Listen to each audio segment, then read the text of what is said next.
Rebecca Martinez had dreamed of military service since she was 12 years old, watching her grandfather polish his Vietnam War medals every Sunday morning.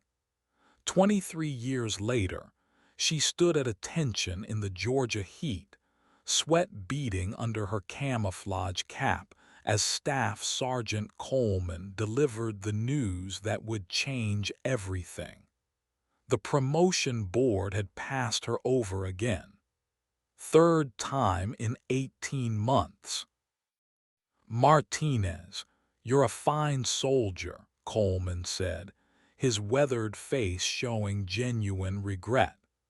"But Lieutenant Davidson thinks you need more seasoning before taking command of Alpha Squad." The words hit like a physical blow. Rebecca had led successful missions in Afghanistan, earned commendations for her tactical expertise, and mentored dozens of junior soldiers. Her performance reviews were spotless. The only thing that had changed was Davidson's arrival 6 months ago. Lieutenant Marcus Davidson was 25, fresh from West Point, and carried himself with the arrogance of someone who'd never been told no. His father was a retired general. His connections ran deep through the Pentagon, and he made no secret of his belief that women belonged in support roles, not combat leadership. He'd never said it directly. He was too smart for that, but his actions spoke volumes. Female soldiers under his command found themselves reassigned to administrative duties, passed over for training opportunities, and subjected to subtle but persistent harassment. Rebecca had documented everything. Late-night duty roster changes that coincidentally affected only women, training exercises where female soldiers were excluded from key positions, performance evaluations that suddenly became more critical after Davidson's arrival. She'd brought her concerns to Coleman, who'd listened sympathetically, but reminded her that challenging a superior officer was a dangerous game. The Alpha Squad leadership position should have been hers. She outranked the other candidates, had more combat experience, and commanded respect from the entire platoon. But Davidson had other plans. He'd given the position to Private First Class Tony Brennan, a competent soldier but one with half her experience and none of her tactical knowledge. The message was clear. Being the best wasn't enough if you were the wrong gender. That evening, Rebecca sat in the base commissary, mechanically eating her dinner while fury churned in her stomach. Around her, conversations buzzed about weekend plans and upcoming deployments. She thought about her grandfather, who'd fought through the jungles of Southeast Asia with nothing but courage and determination. He'd always told her that the military was a meritocracy, that hard work and dedication would be rewarded. She'd believed him until now. Her phone buzzed with a text from her younger sister. "How did the promotion board go?" Rebecca stared at the message, unable to form a response. How could she explain that excellence wasn't enough, that politics and prejudice could override merit? The military had been her life, her identity, her purpose. Now she felt like a stranger in her own uniform. The next morning would bring new challenges, new opportunities to prove herself. But tonight, Rebecca Martinez sat alone with her doubts, wondering if her grandfather's stories about honor and fairness had been nothing more than wishful thinking. The morning briefing felt different. Rebecca noticed the sideways glances from her fellow soldiers, the way conversations stopped when she walked past. Word traveled fast on a military base, and everyone knew about her latest promotion denial. Some faces showed sympathy, others indifference, but it was the smirks from Davidson's inner circle that cut deepest. Davidson stood at the front of the briefing room, his pressed uniform impeccable, his voice carrying the authority of someone born to command. He outlined the week's training schedule with military precision, but Rebecca caught the subtle changes. The advanced tactical exercises she'd been scheduled to lead were reassigned to male sergeants. Her name appeared nowhere on the combat readiness evaluations. Martinez, Davidson called out as soldiers began filing out. A word. Rebecca approached his desk, maintaining perfect military bearing despite the anger simmering beneath the surface. I want you to know that yesterday's decision wasn't personal. Command positions require a certain temperament. I'm sure you understand. The condescension in his voice was like fingernails on a chalkboard. Rebecca kept her expression neutral, but her hands clenched into fists behind her back. With respect, sir, I believe my combat record and leadership evaluations speak for themselves. Davidson's smile was thin and humorless. Of course they do. But leadership isn't just about individual achievement. It's about unit cohesion, morale, and fitting into the broader command structure. Rebecca understood the subtext perfectly. She was being told to stay in her lane, to accept her place in Davidson's vision of military hierarchy. But understanding and accepting were two different things. That afternoon, she found herself in the motor pool, checking vehicle maintenance reports with unusual intensity. Physical work helped her think, and she needed clarity now more than ever. Corporal James Walsh approached hesitantly. Walsh was a good soldier, steady and reliable, but he looked troubled. Sergeant Martinez, can I speak freely? Rebecca nodded, setting down her clipboard. The guys are talking, Walsh said, glancing around nervously. About the Alpha Squad situation. Everyone knows you deserved that promotion. It's not right. Before Rebecca could respond, more soldiers began gathering around. Private Lisa Chen, Specialist David Johnson, Corporal Maria Santos, all of them wearing expressions of quiet anger. We've been talking, Chen said, about what's been happening since Lieutenant Davidson arrived. The pattern is pretty clear. Rebecca felt a flutter of hope mixed with apprehension. Soldiers complaining about their officers was nothing new, but this felt different. These weren't grumblings about tough training or strict discipline. This was about fundamental fairness, about the principles they'd all sworn to uphold. I appreciate your support, Rebecca said carefully, but I need to handle this through proper channels. Johnson shook his head. Proper channels got us here, Sergeant. Maybe it's time to try something else. The group dispersed gradually, but Rebecca noticed the looks they exchanged, the way they clustered together in small groups throughout the evening.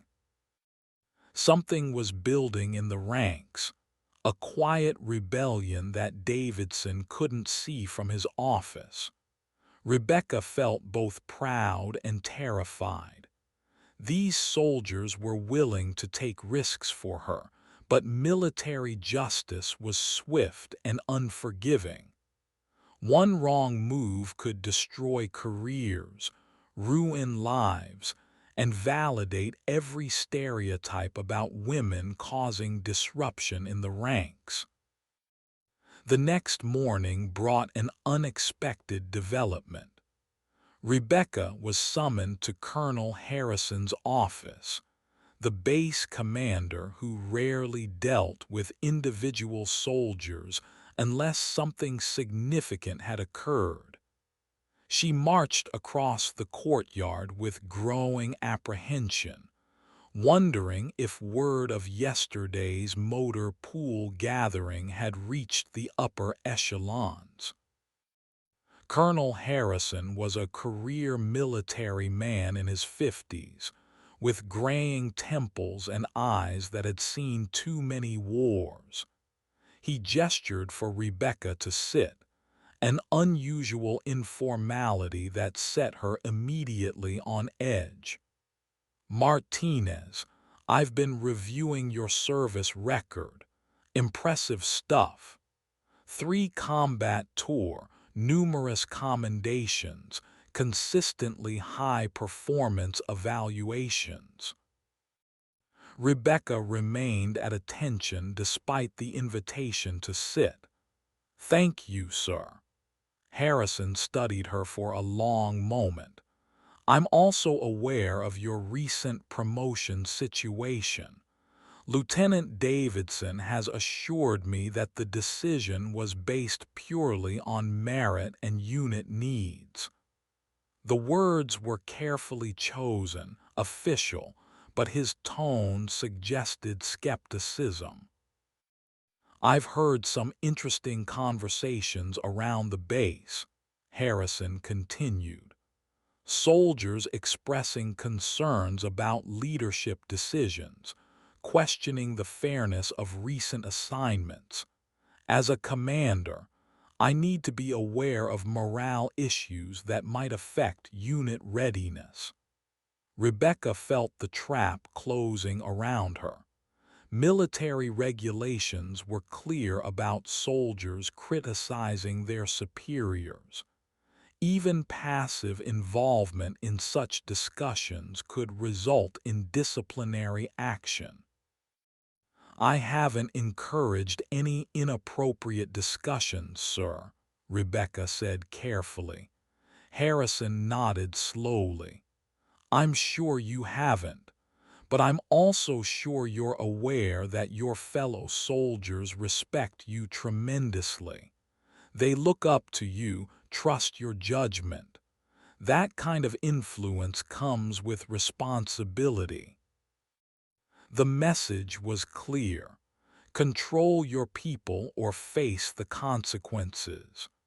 Rebecca understood the position she was in, caught between her loyalty to the soldiers who supported her and her duty to the chain of command. But she also understood something else. Harrison's concerns about unit morale were genuine. A divided command was a dangerous command. That evening, Rebecca found herself in the unusual position of trying to calm down soldiers who were angry on her behalf. The motor pool had become an unofficial gathering place, where conversations about Davidson's leadership grew more heated each day. Specialist Johnson was particularly vocal, his frustration evident as he worked on an engine rebuild. "It's not just about you, Sergeant," he said, his voice tight with anger. "It's about what this place is becoming. We're supposed to be a team, but Davidson's turning us into some kind of boys' club." Other soldiers nodded in agreement, their expressions showing the same mixture of frustration and determination. Rebecca found herself in an impossible position. She agreed with their assessment but couldn't openly support their growing rebellion. Military discipline required unwavering respect for the chain of command, even when that command was flawed. But she also couldn't ignore the genuine concerns of soldiers who trusted her judgment. The situation was reaching a breaking point. Davidson's policies were creating genuine morale problems, affecting training effectiveness and unit cohesion.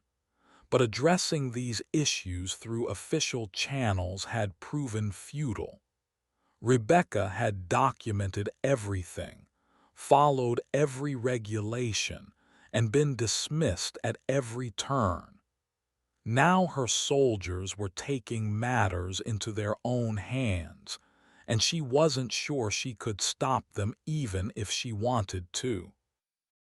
The breaking point came during Thursday's combat readiness drill. Alpha Squad, under PFC Brennan's leadership, was tasked with a simulated urban warfare scenario. Rebecca watched from the sidelines as her former squad struggled with tactics she could have executed flawlessly. Brennan was a decent soldier, but he lacked the experience and instincts needed for complex operations. The exercise went badly from the start. Brennan's team movements were sloppy, their communication ineffective, and their strategic positioning amateurish. What should have been a routine training exercise turned into a disaster that would have resulted in multiple casualties in real combat. Davidson observed from his command post, his expression growing darker with each mistake. "Martinez," Davidson barked, "get over here." Rebecca jogged to his position, maintaining perfect military bearing despite her inner turmoil. "Your former squad is performing below standards. Since you trained most of these soldiers, I'm holding you partially responsible for their failures." The accusation was both unfair and strategically calculated. Davidson was setting up a narrative where Rebecca's influence had somehow corrupted the squad, making them less effective under male leadership. It was a clever manipulation that would justify his exclusion policies while simultaneously blaming her for the problems they created. "Sir, with respect, Alpha Squad has always performed at the highest levels under proper leadership," Rebecca replied, her voice steady despite the implications. Davidson's eyes narrowed. "Are you suggesting that PFC Brennan is providing inadequate leadership? Because that would be a serious accusation against a soldier I personally selected." The trap was perfect. Criticizing Brennan would be seen as insubordination and sour grapes. Accepting blame would validate Davidson's narrative about women disrupting military effectiveness. Rebecca chose a third option, silence.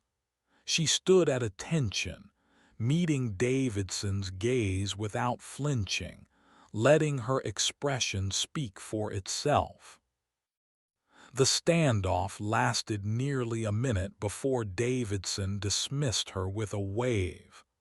But the damage was done.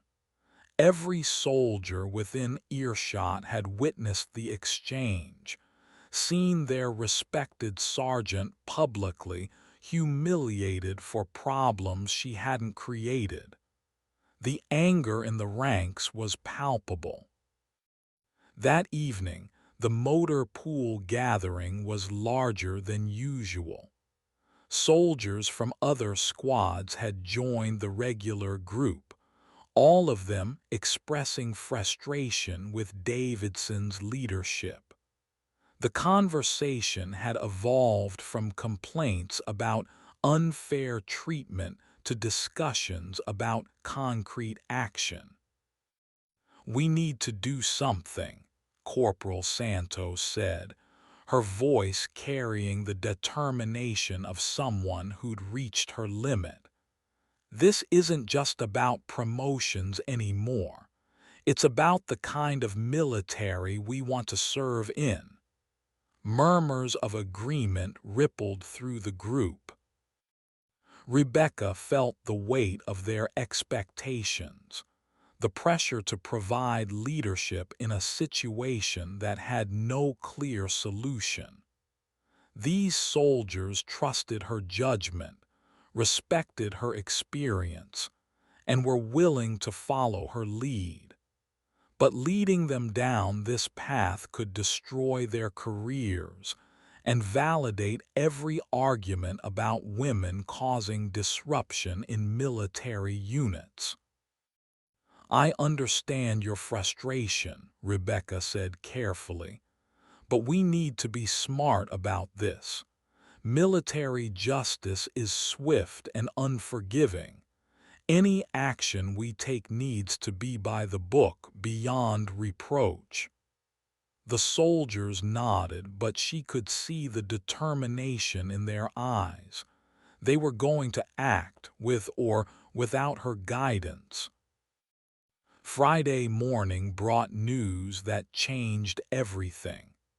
PFC Brennan had requested a transfer to another unit, citing personal reasons. But the motor pool rumors told a different story. Brennan had been approached by several Alpha Squad members who'd made it clear that they'd lost confidence in his leadership. He hadn't been threatened or harassed, but the message was unmistakable. He was leading soldiers who didn't respect him. Davidson's reaction was swift and predictable. He called an emergency formation, his face flushed with anger as he addressed the assembled soldiers. "It has come to my attention that certain individuals have been engaging in conduct detrimental to unit cohesion and military discipline. This ends now."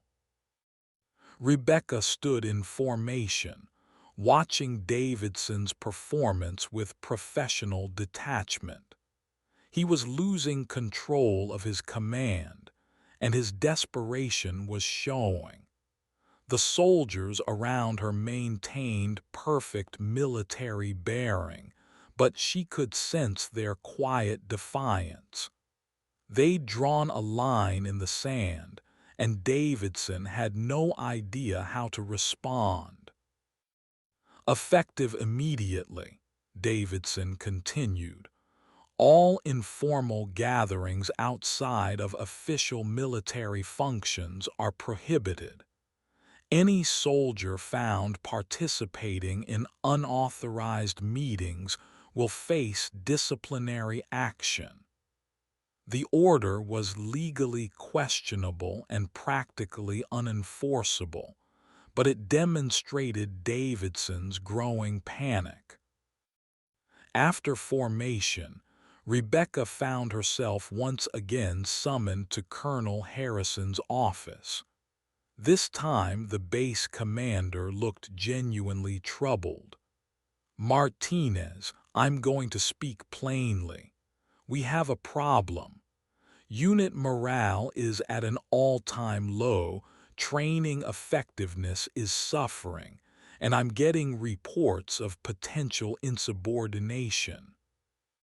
Rebecca remained silent, letting Harrison work through the situation. Lieutenant Davidson has requested that certain soldiers be transferred to other units. Your name is at the top of the list. He believes that removing you will solve our morale problems. Harrison paused, studying her reaction. I'm not convinced he's right. The admission was significant. Harrison was essentially acknowledging that Davidson's leadership was problematic, but he was also constrained by military hierarchy and political considerations. Davidson's family connections made him virtually untouchable, while Rebecca was expendable despite her superior qualifications. I've served this unit faithfully for 3 years, Rebecca said carefully. My soldiers trust me, and I've never given them reason to doubt military discipline and proper procedure. If there are morale problems, perhaps we should examine the root causes rather than treating the symptoms. Harrison nodded slowly. I agree, but I also need to consider the broader implications. This situation is attracting attention from higher command levels. If it continues to escalate, it could affect all our careers. The threat was subtle but clear. Resolve this problem or face the consequences. That evening, Rebecca made a decision that would change everything. She gathered her closest allies in the motor pool and laid out a plan that was both audacious and technically within military regulations. We're going to give Davidson exactly what he wants, she said, her voice quiet but determined. We're going to follow orders precisely by the book, without question or initiative. The soldiers looked confused until she explained further. Military effectiveness depends on initiative, adaptation, and intelligent interpretation of orders. If we remove those elements and follow only literal instructions, the system breaks down. We'll be perfect soldiers who accomplish nothing. It was a form of malicious compliance that would expose Davidson's incompetence while remaining technically blameless. The plan was risky, requiring perfect coordination and unwavering discipline, but it offered something they'd been lacking, a way to fight back without violating military law. The plan began Monday morning with devastating simplicity. Alpha Squad, now under temporary leadership while Davidson searched for Brennan's replacement, received orders for a routine equipment inspection. Normally, Rebecca would have provided guidance and supervision, ensuring the task was completed efficiently. Instead, she stood silently as the soldiers interpreted their orders with literal precision. Check all equipment for proper function, Davidson had ordered. So they did.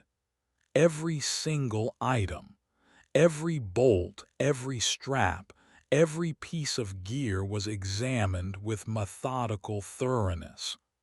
What should have taken 2 hours stretched into the entire morning.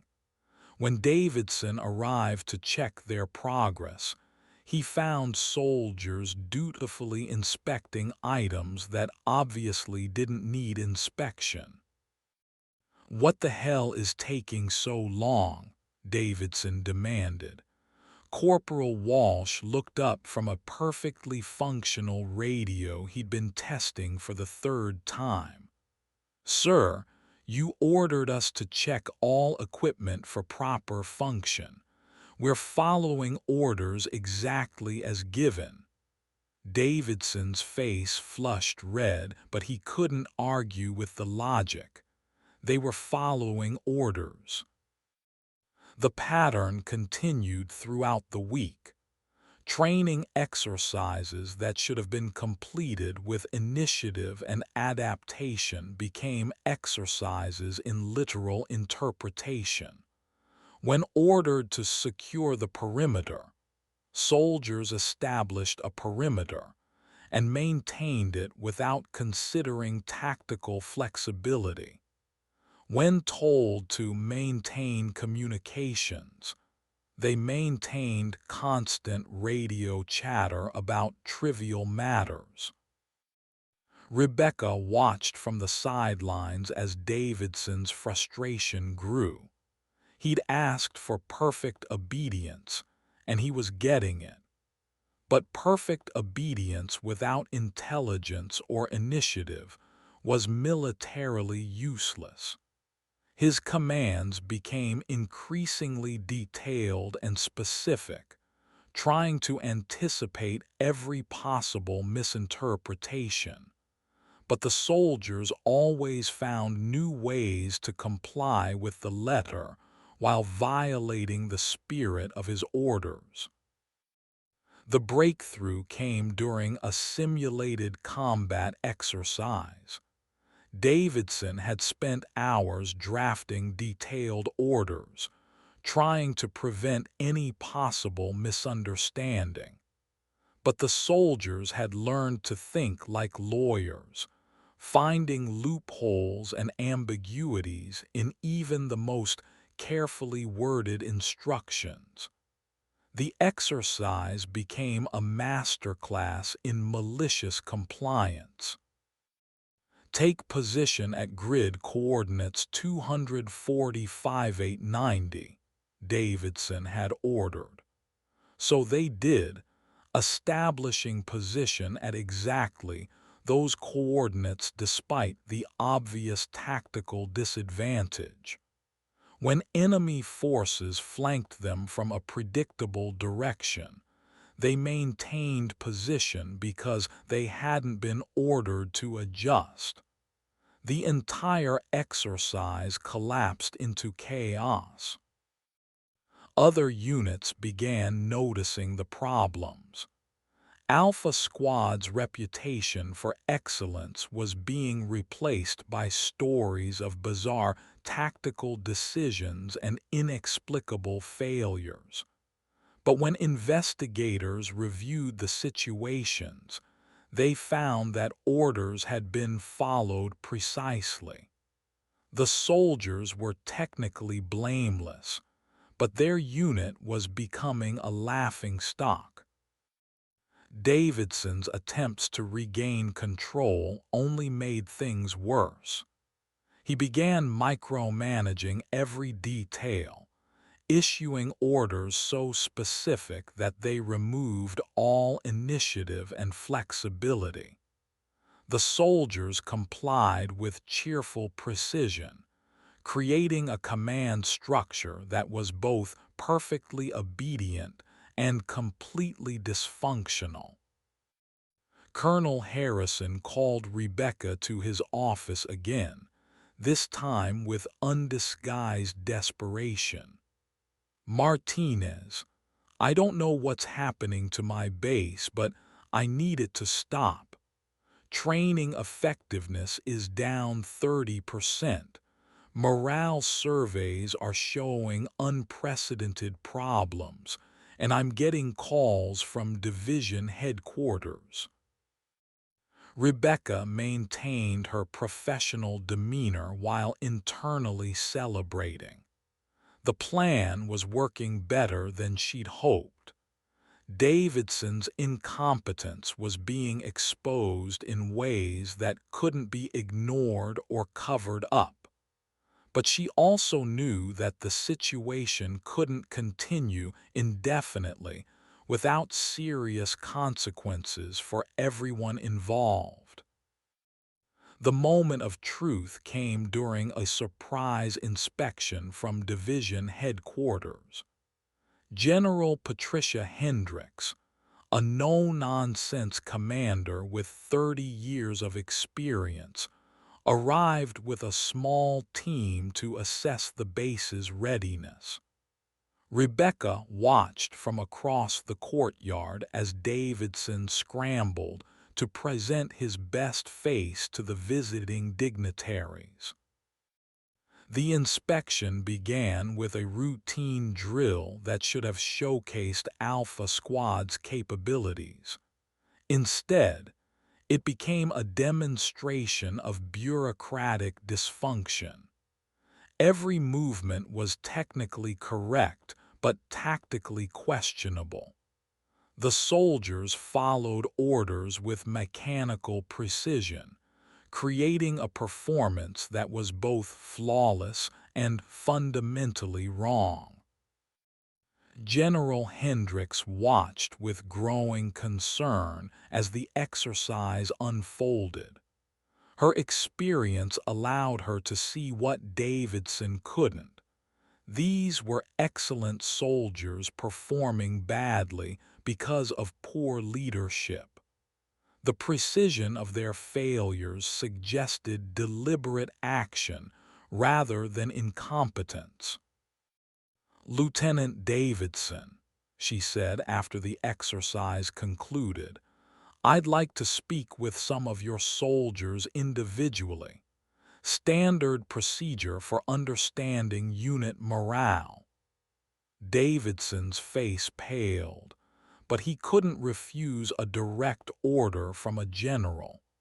Rebecca felt a mixture of anticipation and terror as she realized the plan was entering its most dangerous phase. The interviews were conducted in private, away from Davidson's influence. General Hendricks was skilled at reading between the lines, understanding the subtle messages that soldiers couldn't express directly. She spoke with Walsh, Santos, Johnson, and several others, each conversation revealing another piece of the puzzle. "Sergeant Martinez," Hendricks said when Rebecca's turn came, "I've been hearing interesting things about your unit's recent performance. Care to explain what's happening here?" Rebecca chose her words carefully, knowing that everything she said would be scrutinized and analyzed. "General, I believe our soldiers are following orders exactly as given. They're dedicated professionals who take military discipline seriously." The answer was technically truthful while conveying the subtext that Hendricks needed to understand. The general's slight nod suggested she was getting the message. The investigation continued for 2 days, with Hendricks and her team conducting interviews, reviewing records, and observing training exercises. Davidson tried to control the narrative, explaining away the problems as temporary adjustments to new leadership structures. But the evidence was overwhelming. A previously excellent unit had become dysfunctional under his command. Rebecca found herself in the unusual position of being questioned by investigators while secretly hoping they'd uncover the truth. The line between legitimate protest and insubordination was razor thin, and she wasn't sure which side of it she was on. But she also knew that the alternative, accepting Davidson's discriminatory policies, was unacceptable.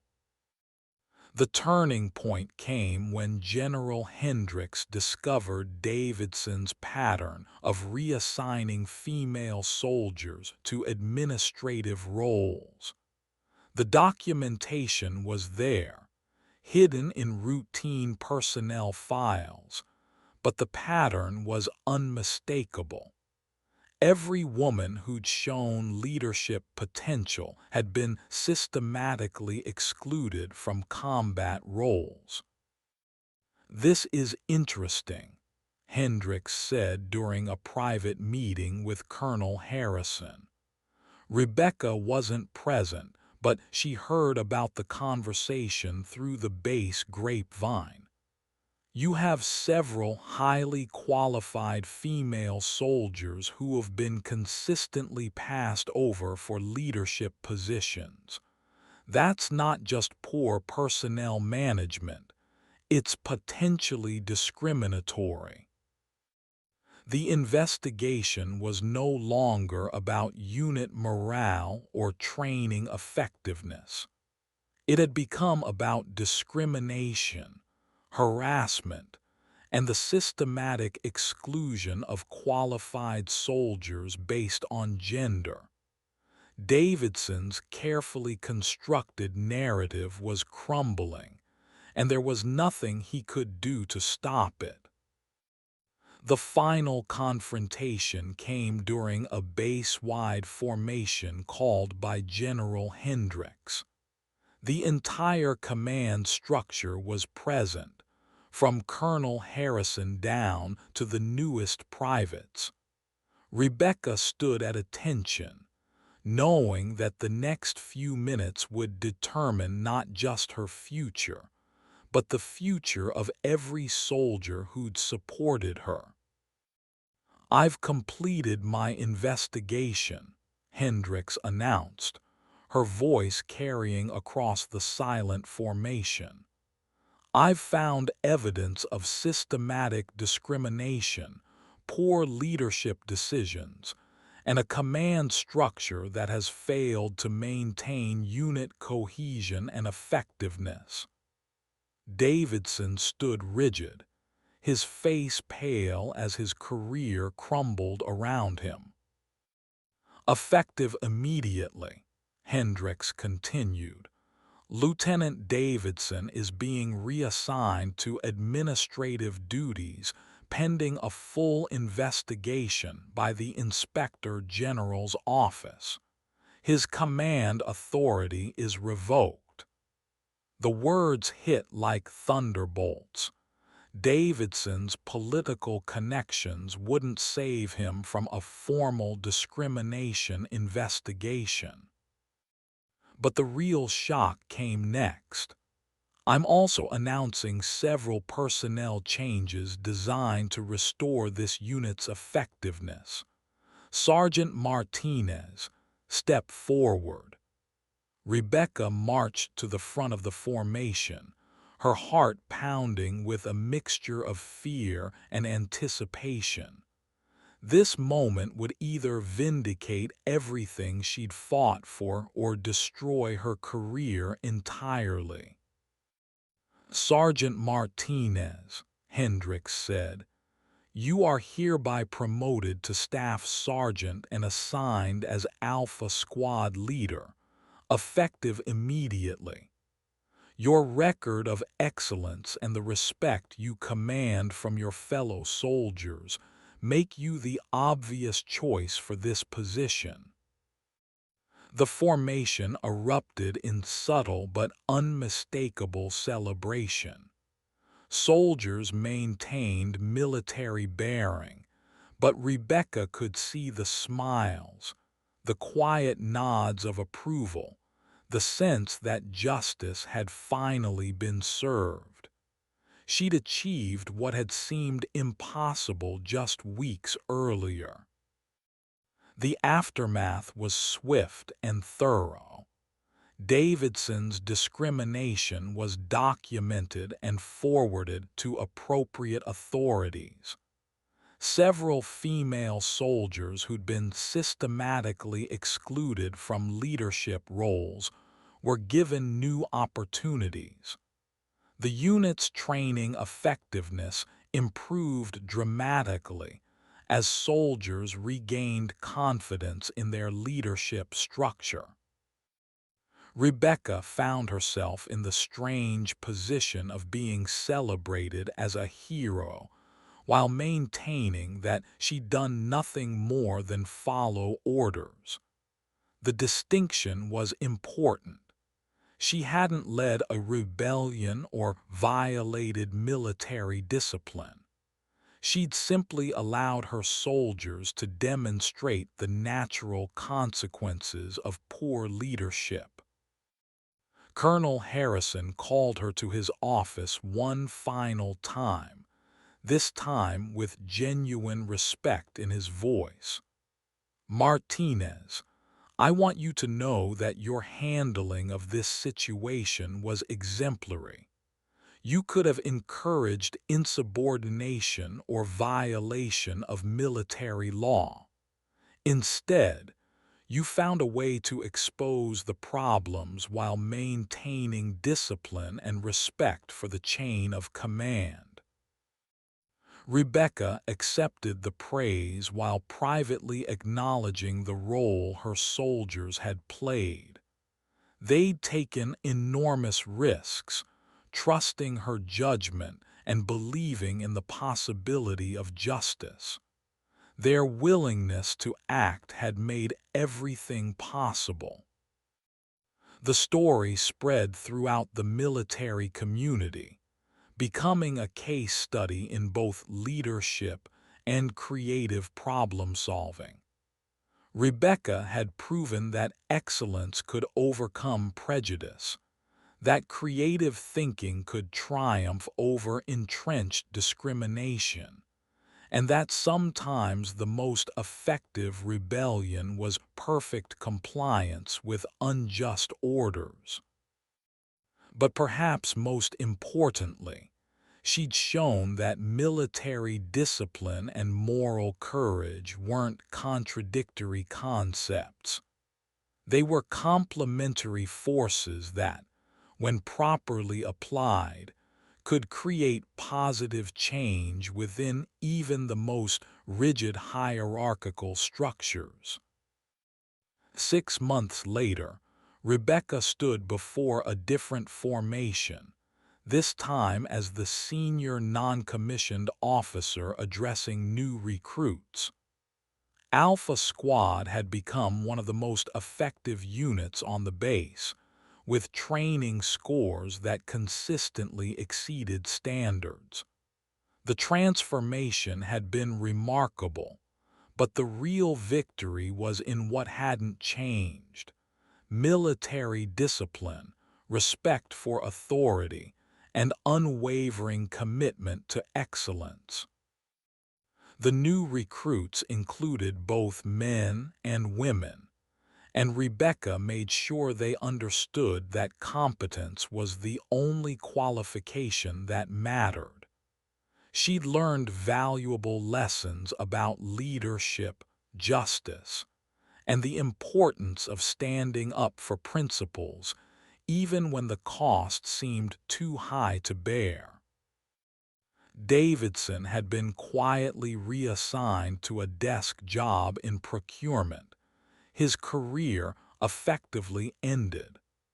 The Inspector General's investigation had found extensive evidence of discrimination and created new protocols for preventing similar situations. But Rebecca took no pleasure in his downfall. She'd simply wanted the chance to serve according to her abilities. The base had changed in subtle but important ways. Female soldiers no longer faced systematic exclusion from leadership roles. Training assignments were based on merit rather than gender. The culture of discrimination that had seemed so entrenched had been replaced by a renewed commitment to the military's fundamental values. Rebecca's story had become legendary within military circles, but she was careful to emphasize the role others had played. The soldiers who'd risked their careers to support her, the investigators who'd taken discrimination seriously, and the commanders who'd chosen justice over political expediency had all been essential to the outcome. General Hendricks had written a letter of commendation that would follow Rebecca throughout her career. Sergeant Martinez demonstrated exceptional leadership, moral courage, and innovative problem-solving under extraordinarily difficult circumstances. Her actions exemplify the best traditions of military service and personal integrity. The letter was gratifying, but Rebecca's real satisfaction came from watching her soldiers excel under fair leadership. They'd learned that standing up for principles required courage, intelligence, and unwavering commitment to doing what was right rather than what was easy. The motor pool gatherings had evolved into legitimate leadership development sessions, where soldiers discussed tactics, strategy, and military history. The informal network that had once been necessary for survival had become a forum for professional growth and mutual support. Rebecca's grandfather would have been proud. His stories about military honor and fairness had been vindicated by his granddaughter's actions. The system had worked, not because it was perfect, but because good people had refused to accept injustice and had found creative ways to demand better. As she dismissed the formation and watched her soldiers return to their duties, Rebecca reflected on the lessons she'd learned. Military discipline wasn't about blind obedience. It was about channeling individual excellence toward collective goals. Leadership wasn't about commanding respect. It was about earning it through competence, integrity, and genuine concern for those under your command. The base continued its mission, training soldiers for the challenges they'd face in an uncertain world.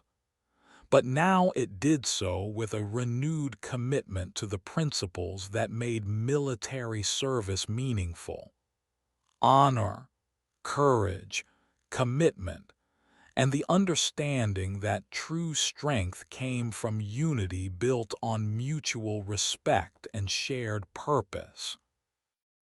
A year after the incident, Rebecca received an unexpected visitor. Lieutenant Colonel Sarah Thompson, a senior officer from the Pentagon's Equal Opportunity Office, had come to study the base's transformation as a model for addressing discrimination throughout the military. Rebecca found herself in the unusual position of being asked to explain her methodology for creating change. "What you accomplished here was remarkable," Thompson said as they walked through the base. "You exposed systematic discrimination, restored unit effectiveness, and did it all without violating military law or discipline. The Pentagon wants to understand how other commanders can replicate your success." Rebecca was uncomfortable with the attention, but she understood its importance. If her experience could help other soldiers facing similar challenges, then the risks she'd taken would have broader meaning. She explained her philosophy carefully, emphasizing that the key had been maintaining absolute respect for military law while finding creative interpretations of orders. The most important element was trust, Rebecca said. The soldiers who supported me did so because they believed in the principles we were fighting for. They weren't rebelling against authority. They were demanding that authority live up to its own standards. Thompson nodded, making notes for her report. Your approach required exceptional discipline from everyone involved. One misstep could have resulted in courts-martial for the entire group. Rebecca acknowledged the truth of that statement.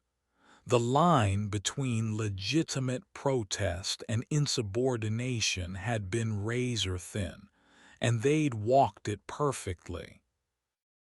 The conversation was interrupted by Corporal Walsh, who'd been promoted to sergeant and was now leading his own squad. "Excuse me, Staff Sergeant Martinez, but the colonel wants to see you in his office." Rebecca excused herself, leaving Thompson to continue her investigation. Colonel Harrison had news that would once again change Rebecca's trajectory. "Martinez, I've received orders from division headquarters. You're being transferred to the Staff College for advanced leadership training. It's a significant opportunity. Most soldiers don't get selected until they have several more years of experience." The transfer was clearly a reward for her actions, but it also represented a new challenge. Staff College was where the military's future leaders were trained, where strategic thinking and organizational management were developed. Rebecca would be studying alongside officers who were destined for high command positions. "I'm honored by the opportunity, sir," Rebecca said, though she felt a pang of sadness at leaving the unit she'd helped transform. "When do I report?" Harrison smiled. "You have 6 weeks to transition your responsibilities. Use the time wisely. Staff College is notoriously demanding." The news spread quickly through the base, generating mixed reactions.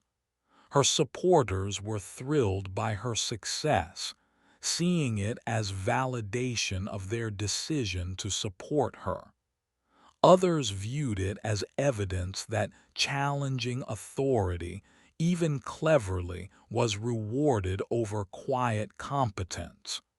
Rebecca understood both perspectives. She spent the remaining weeks ensuring a smooth transition of leadership.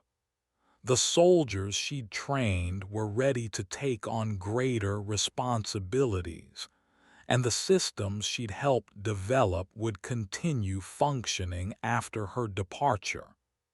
Most importantly, the culture of fairness and merit-based advancement had become institutionalized. The farewell ceremony was emotional but professional.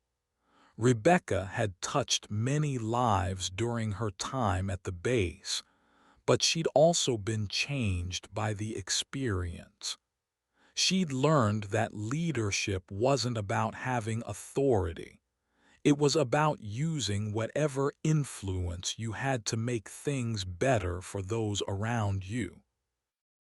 As she packed her belongings and prepared for the next phase of her career, Rebecca reflected on the journey that had brought her to this point. She'd started as a frustrated sergeant facing discrimination and had become a case study in effective leadership and creative problem solving. Staff College proved to be everything Rebecca had expected and more.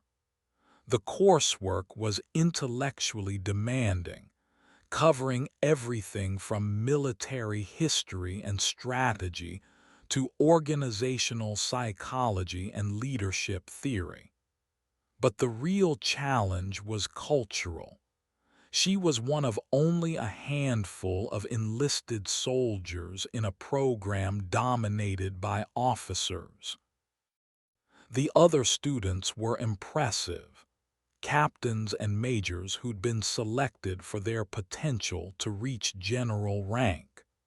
Many had advanced degrees, family connections, or specialized expertise that had fast-tracked their careers.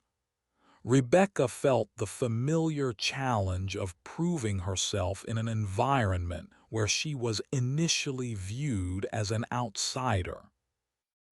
Her first major assignment was a case study analysis of leadership failures in military history.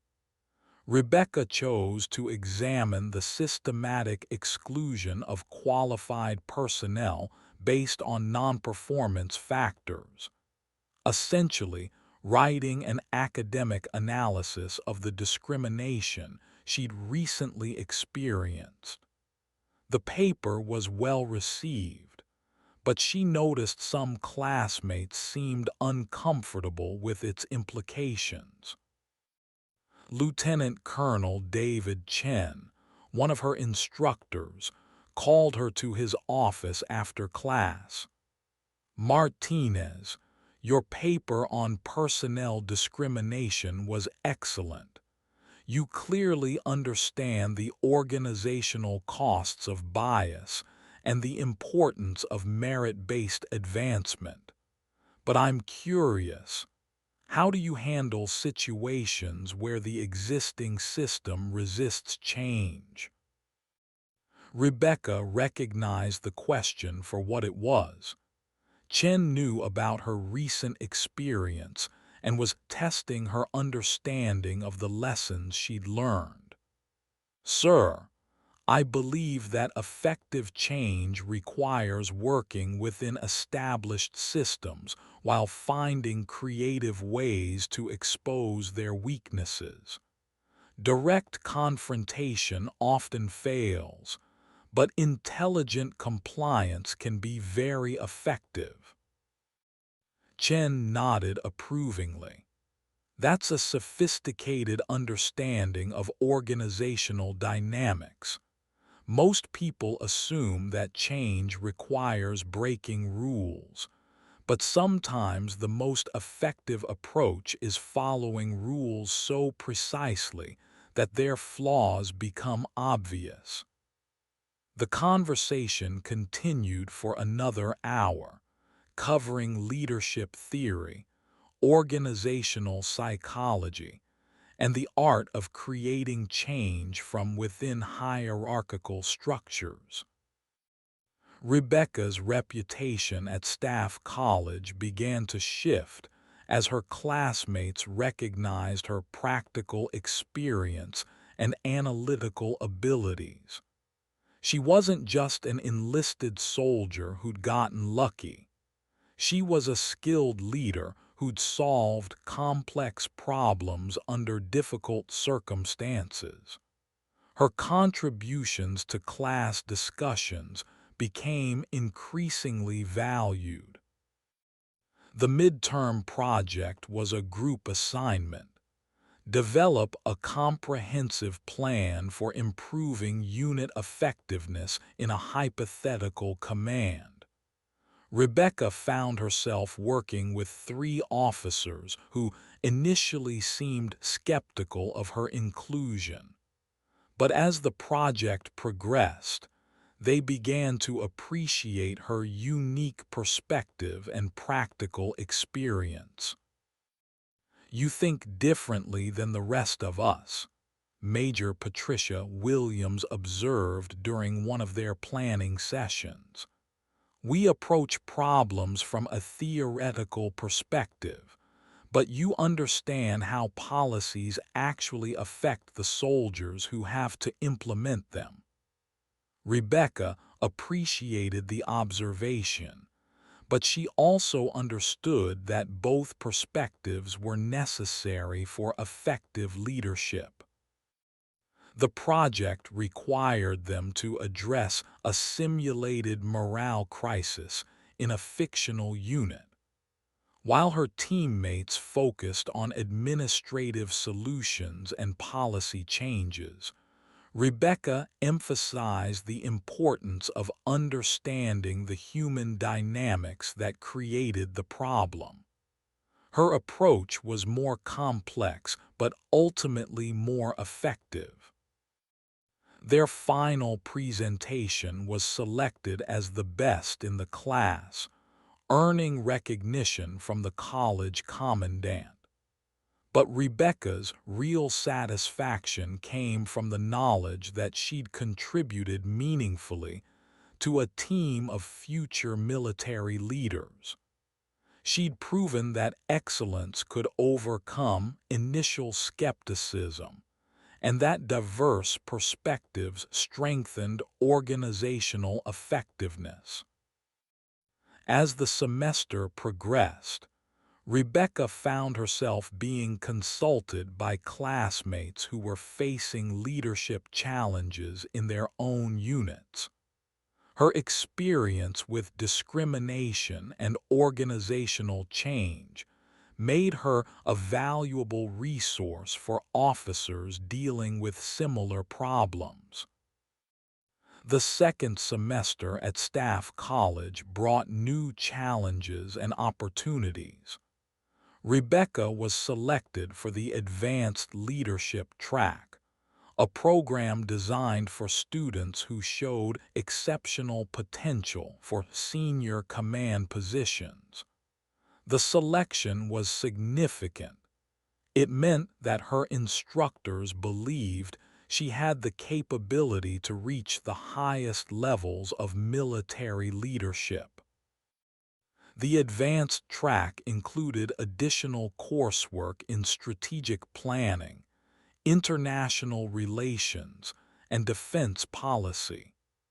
But it also involved a capstone project that would test everything she'd learned about leadership, problem solving, and organizational change. Rebecca's project advisor was Colonel James Morrison, a decorated veteran who'd commanded multiple units and served in various staff positions. "Martinez, I want you to tackle something ambitious for your capstone," Morrison said during their first meeting. "Your experience with organizational change makes